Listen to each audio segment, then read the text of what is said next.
Друзья, приветствую вас на телеканале Якутия-24. Сегодня рада вас снова познакомить с очаровательной девушкой Кассандрой Васильевой. Кассандра, здравствуйте. Здравствуйте. В одном из прошлых выпусков мы с вами уже раскрыли вас как предпринимателя, да? Да. Угу. Показали вкусненький мастер-класс. Мне известно, что вы также еще и обучаете людей художеству, да, рисованию. Да. Угу. Расскажите, как вы к этому пришли? Я начала рисовать с детства. Я, правда, не активно этим занималась, порисовывала, так скажем. И одним из первых моих рисунков был Александр Сергеевич Пушкин в садике. Мне было очень приятно, когда его отправили на, как это называется, не соревнования. На конкурсы, да? Конкурсы, да. И он висел у нас в садике. Вот, потом я перестала рисовать и начала рисовать примерно несколько лет назад, как-то спонтанно. И я начала рисовать уже, ну, как-то вот именно в профессиональном ключе. Вот, это все, в принципе, произошло как-то не спланированно, само по себе. Видимо, с детства вот это вот внутри сидело и вот вырвалось. Ну вот сразу такой вопрос возникает, да? Как вот вы все это успеваете совмещать, да, и то есть и людей обучать, да, и продажами заниматься, да, и параллельно еще и творить, да. Ну, я не буду говорить, что я это все очень прекрасно успеваю, это очень сложно на самом деле. Вот, но самое главное в этом — это желание хотеть это совмещать, хотеть этим заниматься, тогда и время появляется, и силы появляются на это.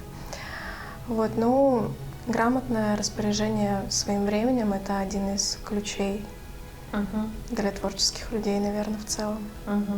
Но у нас на фоне замечательная картина Кассандры, да, выполненная по техникой по карандашу, да, карандашом. Ага. Обычный карандаш, вот сразу смотришь и сразу и не подумаешь, не скажешь, что это обычный карандаш, да? Да, это просто. Почему вот именно эта техника, и присутствуют ли в вашем опыте другие техники? Вообще я начала работать с карандашом как раз-таки в детстве, когда я начала рисовать, это был карандаш. Может, поэтому это одна из причин, почему я не начала с акварели, с гуаши, да, или с чего-нибудь другого. Карандаш для меня всегда был более понятен, потому что это просто черный цвет. То есть у тебя белая бумага, у тебя черный цвет. Нету там каких-то розовых, зеленых цветов, синих, с которыми надо работать, да, дополнительно. То есть это более понятно лично для меня. Вот.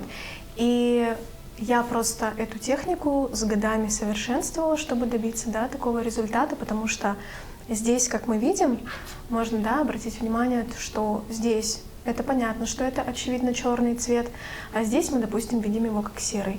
Тут тоже немножко темно-серый, тут чуть потемнее. То есть не все черное. Несмотря на то, что у нас карандаш черный, у нас картина не полностью черная, так скажем. И это вот как раз такая техника, чтобы вот как сделать вот так. Так. Вот, чтобы это было объемно. Ну, наверное, среди наших телезрителей есть такие, которые заинтересуются, да, и захотят попробовать. Поэтому сегодня у нас с вами задача, да, привлечь, скажем так, людей, да, познакомиться, да, прийти к вам, возможно, и как-то записаться. Да.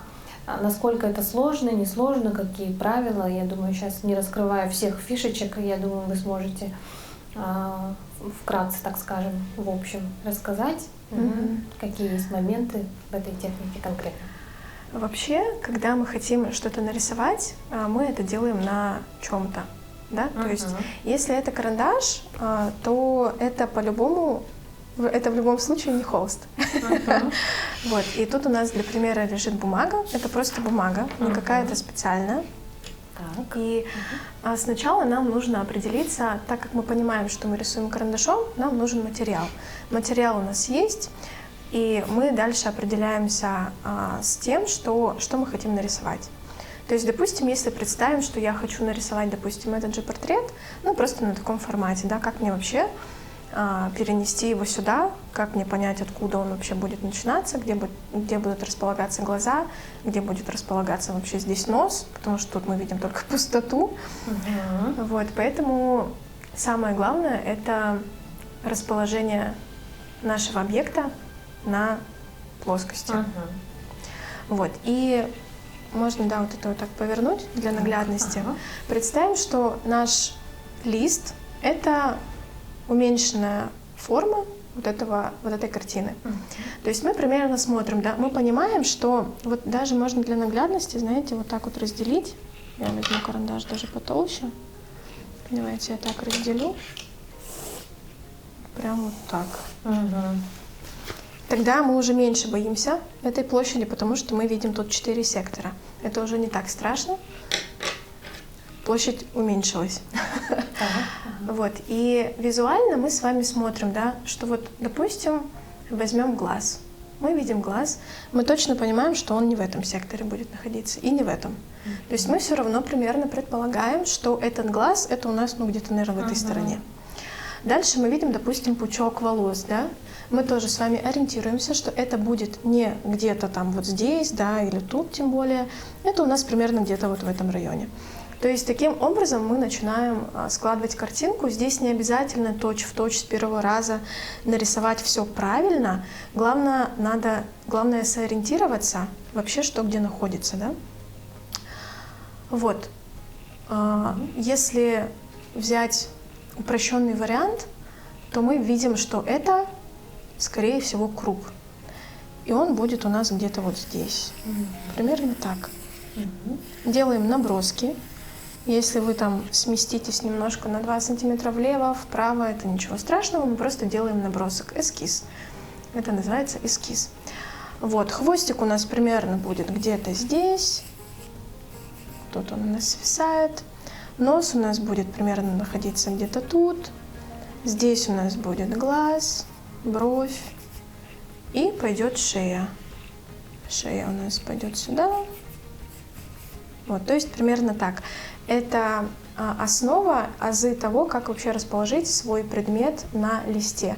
Допустим, если это у вас не человек, это, допустим, вы рисуете натюрморт, допустим, яблоко, да, у вас перед вами стоит яблоко или где-нибудь, да, поодаль от вас, то вам будет еще проще, вы просто видите, ага, я хочу, допустим, видеть кадр, что у меня яблоко посередине.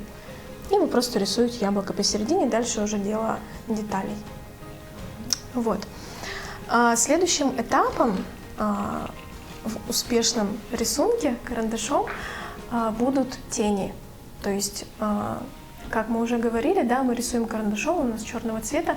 И как же сделать так, чтобы у нас кожа была, ну, светло-серая, да, так скажем.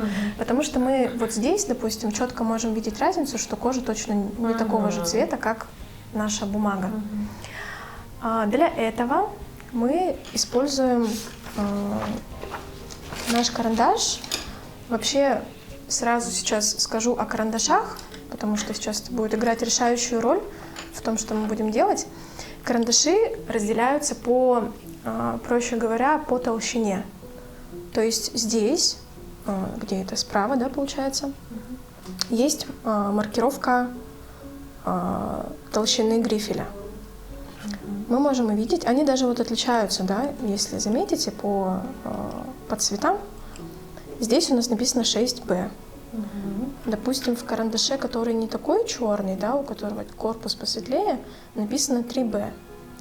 Вот этот карандашик, да, корпус у него тоже светлый, у него вообще F. То есть что это значит? Это нам говорит о том, что если мы будем рисовать этим карандашом, у нас, скорее всего, допустим, получится, ну вот, какой-то такой цвет. Если я возьму карандаш, который потемнее, у которого значение 6, чем больше цифр, тем темнее карандаш, то он, видите, уже сразу, он намного чернее. Карандаши, которые чернее, они мягче. Вот. И за счет вот этой вот мягкости мы получаем вот такой цвет. То есть мы следуем полагать, что, наверное, волосы, да, мы будем рисовать точно, наверное, не вот этим оттенком. Скорее всего, темным, да? Да, мы возьмем темный цвет и будем уже выводить цвет волос именно жирным карандашом. Вот. Как же сделать, да, с чего мы начали? Мы начали с кожи, да, с вами это обсуждать. И вот смотрите, обычно кожу я рисую средним карандашом, средней жирности, то есть это точно не черный и не слишком светленький. Допустим, вот 3B, у него тут написано 3B. И я, когда рисовала кожу, делала штрихи. Вот такие. Мы делаем штрижочки. Сейчас вы можете заметить, как вот эти штрихи будут темнеть. И чем больше я буду делать этих штрихов, я могу еще вот так провести. Вот эта вот часть будет становиться на тон темнее, потом еще на тон темнее. И это как раз-таки и есть вот этот градиент, который создается. Например, вот возьмем угол челюсти, мы видим, что тут у нас светло, мы переходим в темную часть и обратно уходим в свет. То есть так мы создали угол. И, например, вот если увеличить наш вот этот объект, нашу вот эту часть, как раз-таки мы вот из света переходим в тень, мы можем усилить, да, здесь усилиться в нажатии, и дальше уходим в свет. Для большей реалистичности мы можем растушевать. Один из инструментов растушевки — это просто ватная палочка. Мы можем вот так вот пройтись, и наши штрихи будут не так заметны. То есть это уже не будут полоски, да? Это будет уже более что-то похоже на реалистичность. Вот как здесь. Здесь очень все гладко. Мы не видим здесь вообще полос. Если, правда, сильно приглядимся, и то не везде, да? И вот растушевано, да? То есть растушевка — это один из секретов реалистичного рисунка. Я рисую в стиле фотореализм, и как раз-таки моя цель, когда я рисую, сделать так, чтобы это было максимально похоже на фотографию. Да, вот я как раз хотела сказать, да? Рисунок сделан, вот срисован с фотографии или с натуры? Это фотография. Это фотография. С натуры тоже можно рисовать. Вот, ну, как бы, кому как нравится, как захочется. А насколько вообще можно человеку, который не рисует, да, в обычной жизни, не имеет образования художественного, да, насколько просто вот изучить данную технику, скажем так? Можно ли с первого раза, вот как вы показали, что-то вот создать, нарисовать? Да, я думаю, можно. Есть такая практика. И самое главное — это, конечно, желание. И, в принципе, когда перед тобой возникает какая-то вот задача, вот тебе надо нарисовать яблоко, с ней можно справиться. То есть даже если ты никогда не держал в руках вообще карандаши, то при помощи человека, который уже умеет, тем более, да, можно это сделать. Да? Ну, даже, в принципе, если есть огромное желание самому, можно как-то вот пройти этот процесс. Вот, но в любом случае это возможно, и как бы вопрос уже в другом, захочет ли человек дальше в этом развиваться и какого качества картины он будет рисовать. А так, в принципе, освоить технику — это, ну, не очень сложно. А с какими техниками лично вы работаете? Я работала сначала только с карандашом. Цвет мне был не очень понятен, и с цветом я начала работать только в прошлом году.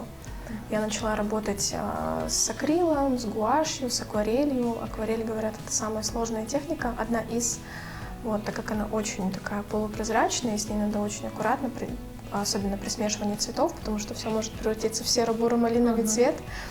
Вот. Но я работаю в разных техниках. Мастихином я пробовала работать. Это такая лопаточка. И картина, которая делается при помощи мастихина, она получается объемной. Вы, наверное, видели, когда вот цветы бывают делают, и прям вот, ну, можно потрогать эту картину. Вот это вот, в частности, выполняется мастихином. Вот. Ну и, в принципе, общие основные техники вот такие. А на какие темы, скажем так, вот лично ваши работы? Давайте о ваших работах поговорим. Я работаю обычно на заказы, обычно для людей рисую. Для себя почему-то очень редко, хотя в последнее время начала, но это в цвете. Но в основном я рисую для людей, а люди обычно хотят людей отрисовывать. То есть портреты, да? Да, наверное, это портреты каких-то близких людей, дорогих, мужей, жен, детей своих рисуют, всю семью рисуют. Вот, и мне очень приятно вообще быть причастной к таким портретам, потому что для людей это очень дорогой подарок, даже если они сами для себя заказывают, если не дарятся, да.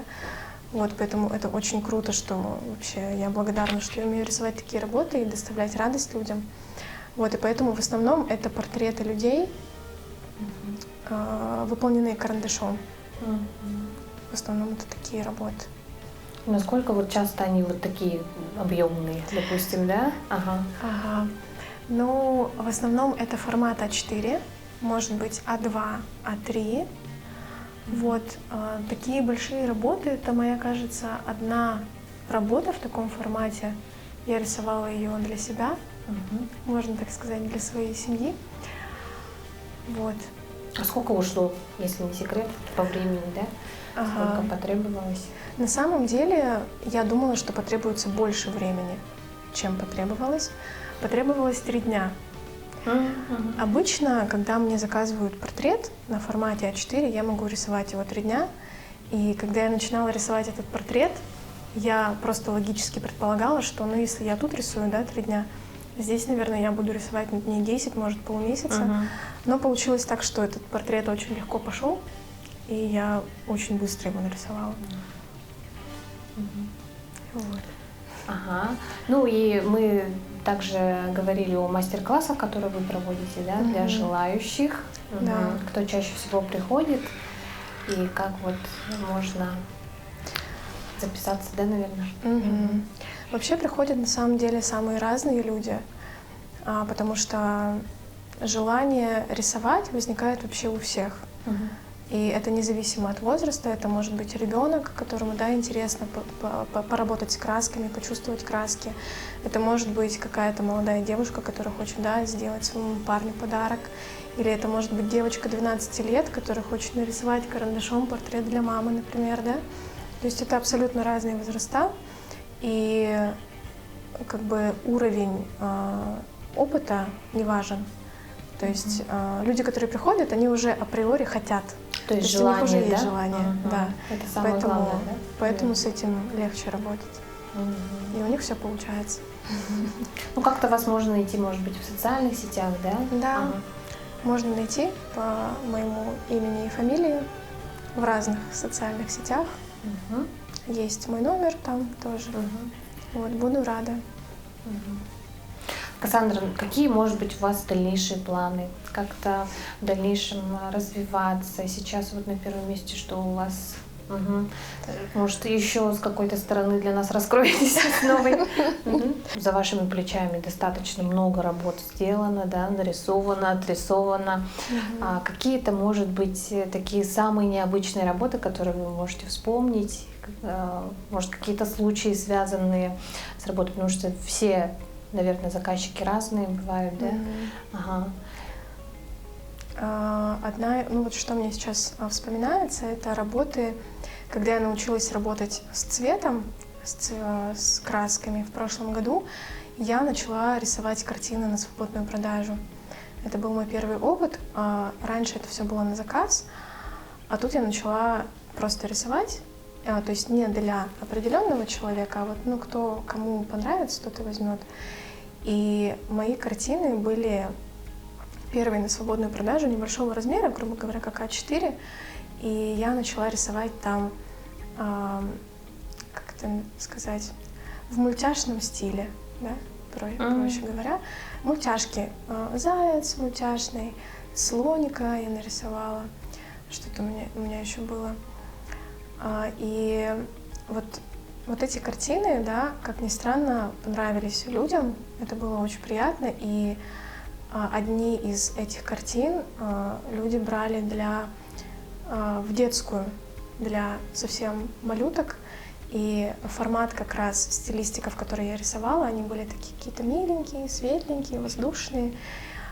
Я украшала эту картинку бантами, то есть эту картину можно было бы повесить, можно было вешать на стену или куда-то еще, да, на какие-то крючки.